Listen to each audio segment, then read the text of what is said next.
Writer-director James Wan, who did Saw and The Conjuring, takes another stab at the Lambert hauntings in Insidious Chapter 2. The sequel takes place just days after the first film ends, and though I didn't leave the theater horrified, it left me feeling satisfied. The film goes into depth about the hauntings that began with Josh Lambert, played by Patrick Wilson, as a child, who, by the way, gives a great performance. In this chapter, he is no longer the one-dimensional dad trying to protect his family. His archetype was destroyed in the end of the last film, and it carries on into the sequel. The audience gets an explanation of how it all started and why.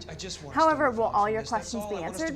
No. This is because it plays with the idea of time and space, forcing us to pull away from logic grounded in reality, just as the characters have.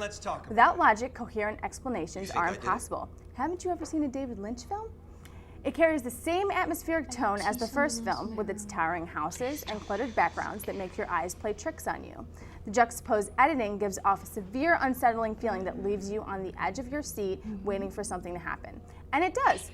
There are countless boo-ah moments paired up with ghosts and crying baby dolls that we've seen time and time again in horror. Isn't it time to give up on the haunted house genre? However, instead of trying to do something completely new with the sequel, Wan takes the same creative elements as the first film and fuses it with the nostalgia of previous haunted house films. I don't think it was an accident that he placed the color red within many frames, bringing us back to the glory days of M. Night Shyamalan. He also sends the lead male character breaking down doors after his family, as if he was on the verge of saying, "Here's Johnny." Wan isn't afraid to revisit the haunted house horror subgenre. In fact, he seems to be celebrating it. Is Insidious Chapter 2 worth the price of admission? I'd say so.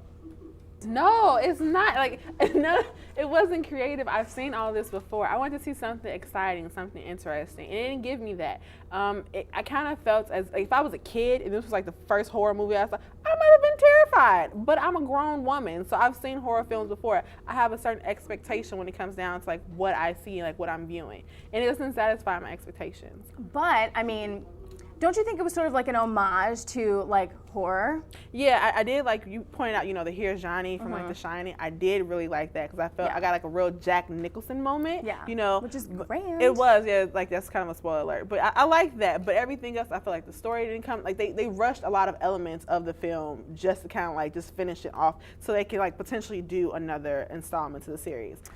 But James, the director, I mean, he did Saw, he did The Conjuring. Both of them were legit, and so I think what he was doing was really purposeful. Did Insidious 2 do Insidious 1 justice? Let us know in the space below, and follow us on Twitter and POA Reviews, and your comment may be featured on the next episode of Price of Admission.